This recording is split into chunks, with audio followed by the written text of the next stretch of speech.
बिस्मिल्लाहिर्रहमानिर्रहीम। नाज़रीन, मैं हूं आपका मेज़बान Arsalan Taimuri crime world info से। और नाज़रीन, कल मैंने एक व्लॉग किया था जिसमें मैंने बताया था कि कैसे अंडरवर्ल्ड के लोग जो है वो पंजाब पुलिस के अफसरान को इस्तेमाल करते हुए अपने झूठे मुकदमात दर्ज करवा रहे हैं और वाक़यात दर्ज करवा रहे हैं। नाज़रीन, इस सारे वाक़े के ऊपर मेरी कल हांगकॉन्ग के अंदर तफसीली बात हुई। मेरे अपने भी सोर्सेज हैं हांगकॉन्ग में, और उन सोर्सेज ने जो चीज़ें मुझे बताई, मेरा फ़र्ज़ बनता है बतौर साफ़ी हक़ाइक़ आपके सामने लेकर आना। नाज़रीन, ये दो भाई बाबर शराज और उमर शराज, ये दोनों उस्मान नामी शख्स के साथ मिलकर कारोबार कर रहे हैं हांगकॉन्ग में, और एक चाइनीज़ कंपनी है टाइग्रा जिसके साथ ये डील करते हैं।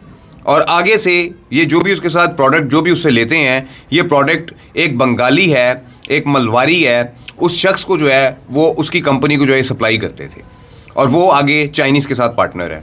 नाज़रीन, इन अफराद ने हांगकॉन्ग के अंदर मलवारी बरादरी जो है, मलवारी जो शख्स है, उसके साथ फ्रॉड किया और उसका तकरीबन 1 अरब रुपया लेकर ये लोग वहाँ से फ़रार होकर पाकिस्तान आ गए।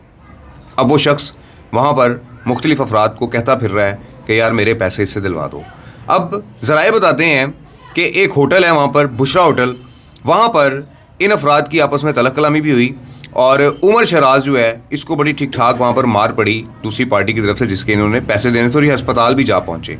इनकी तस्वीर भी आप मेरे सामने आ गई हैं, इनके सारा डाटा जो है वो मेरे सामने आ गया है। इनकी जो एग्रीमेंट्स हैं उस कंपनी के साथ, उस चाइनीज़ कंपनी के साथ, टाइग्रा के साथ जो इनके कॉन्ट्रैक्ट्स हैं, वो सारी चीज़ें नाज़रीन मेरे सामने जो है वो आ चुकी हुई हैं, जो मैं आपको अपनी स्क्रीन पर दिखा भी रहा हूँ कि ये सारा मामला इन्होंने वहाँ पे किया। और यहाँ पर ये साजिद, जो माइकल का भाई, मैंने आपको बताया था, माइकल के भाई से भी, क्योंकि ये इकट्ठे वहाँ पर काम करते थे, माइकल के भाई से भी ज़राए बता रहे हैं 1 करोड़ और कुछ रुपए उधार लिए थे, जो कि इनके भाई ने वहाँ से आवाज़ दी थी और इनको यहाँ से मिल गए।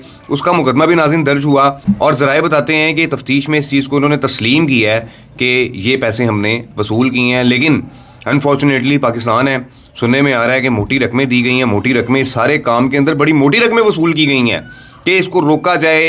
एक पार्टी जो है वो पुलिस को पैसे दे रही है, दूसरी पार्टी अपने ज़राए जो है वो इस्तेमाल कर रही है। लेकिन नाज़रीन, हकीकत ये है कि हांगकॉन्ग के उस मलवारी का, कि जिसका वालिद इंडियन था लेकिन बाद में वो बंगाल शिफ्ट हो गया और वो बंगाली या मलवारी बरादरी से उसका बिलोंग है, उसका 1 अरब रुपया लेकर ये दोनों भाई उमर शराज और इसके साथ बाबर शराज उस्मान नामी पार्टनर के साथ मिलकर खा गए हैं। और अब वो बेचारा दरबदर है हांगकॉन्ग के अंदर कि मैं किस तरीके से जो है वो इनसे पैसे वसूल करूं। ये नाज़रीन सूरत हाल है। तो ये सारा वीलॉग है, हक़ाइक़ ये हैं। पर्चा इन्होंने दर्ज करवाया, साजिद वगैरह ने, वो पर्चे के अंदर जो है वो बेगुनाह होकर डिस्चार्ज हो गए। पहले मानते रहे कि जी देने हैं, बाद में डिस्चार्ज हो गए। सुनने में आ रहा है कि उस मामले के लिए भी मोटी रकमें जो है वो दी गई हैं उमर शराज और बाबर शराज की तरफ से। ये नाज़रीन सूरत हाल है। अब नाज़रीन, हांगकॉन्ग का लेन देन, फ्रॉड, बिज़नेस, मतलब ये सारी चीज़ें पाकिस्तान में आकर जो है वो ख़त्म हो गई हैं। अब वो बेचारा मलवारी जो है 1 अरब और कुछ करोड़ रुपए का तकाजा इनसे कर रहा है, लेकिन ये अफराद उनके पैसे नहीं दे रहे हैं। ये नाज़रीन सारा रिकॉर्ड है, जो सबूत है वो मेरा काम था आपको दिखाना, मैंने आपको दिखा दी हैं। इस व्लॉग के साथ इजाज़त दीजिए। अल्लाह हाफिज़।